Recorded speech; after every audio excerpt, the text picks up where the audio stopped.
Hey you, welcome to Chrysalis Chats. My name is Tanya, and this is where we talk through all things holistic wellness and radical environmental education, what you don't get taught in school.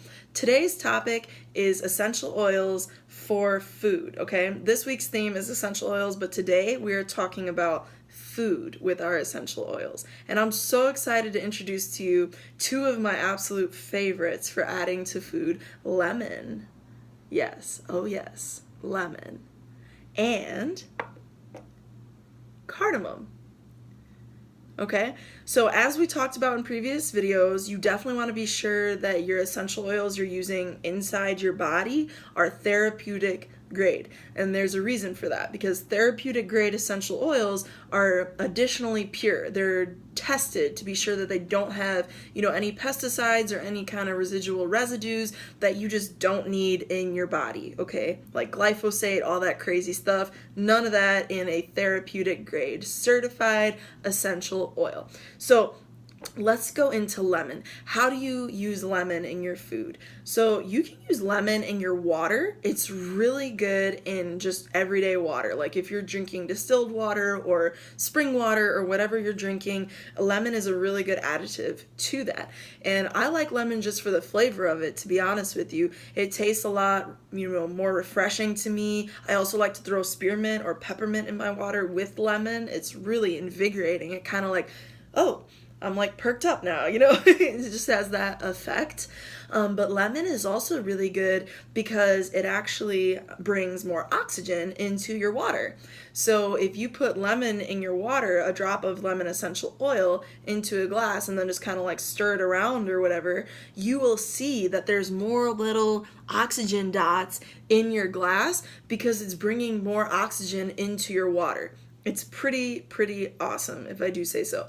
You can also add this to salads. One of the things I like to do with lemon essential oil is add it to like a really nice fruit salad. So say you have like apples and you're putting in raisins and cranberries and, more fresh like stuff like celery, and maybe you throw a little parsley in there. This sounds like a really good salad, right?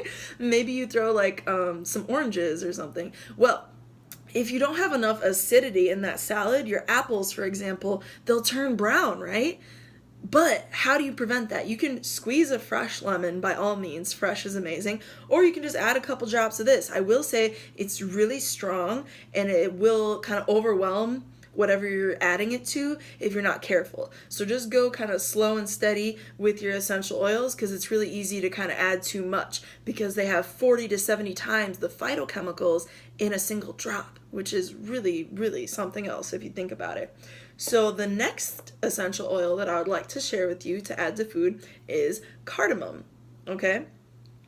So cardamom is really tasty. It's an herb that's typically, used pretty commonly in like sweet stuff, I would say, but I learned about it more through the lens of Ayurvedic medicine, which is medicine that has originated in India. It's a very old body of knowledge. If you're just getting into herbalism or you want to explore that further, I definitely encourage you, check out Ayurvedic medicine. It's really awesome. If you want some recommendations on books and resources, I'm happy to provide those. Just go ahead and ask me in the comments down below. But cardamom, it smells so good, by the way. I'm just going to smell it. Oh, it's so good. Really, until you smell it, I wasn't exaggerating, really, until you smell it, it's so good, okay?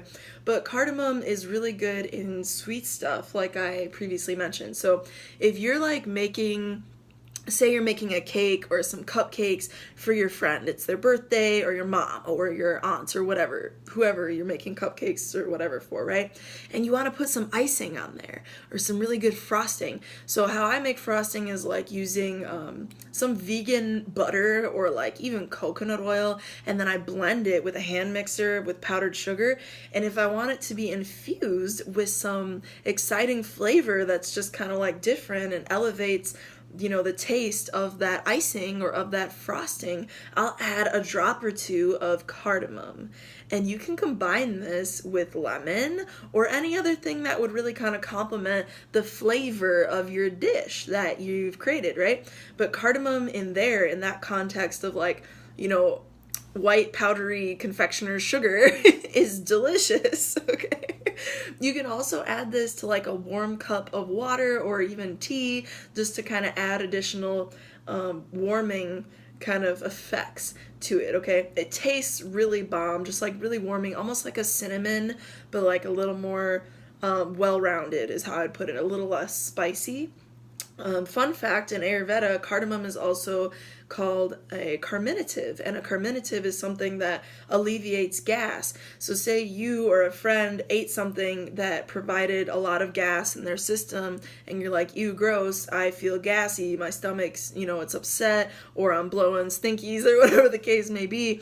Like, you can use this. It's a practical tool. It's cardamom, okay, and it's called a carminative. It alleviates that pressure out of your body. So this has been using essential oils for food. Again, my name is Tanya, and I am launching my website. So if you want to check that out, that would be great. Just go ahead over to chrysalisandcocoon.com. I'll be sure to put a link down below. If you enjoyed this video, if you're not already, please subscribe, leave a comment, hit the like button. Tell me what you enjoyed about this video, what inspired you, what you'd like to see more of, how you're using essential oils right now in your everyday life. I would love to hear about that, okay?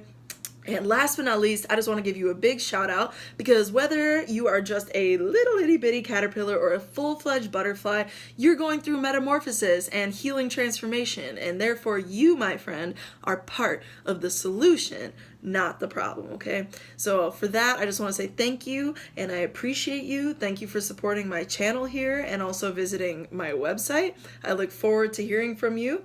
And with that, I guess I'll talk with you later. Have a great one.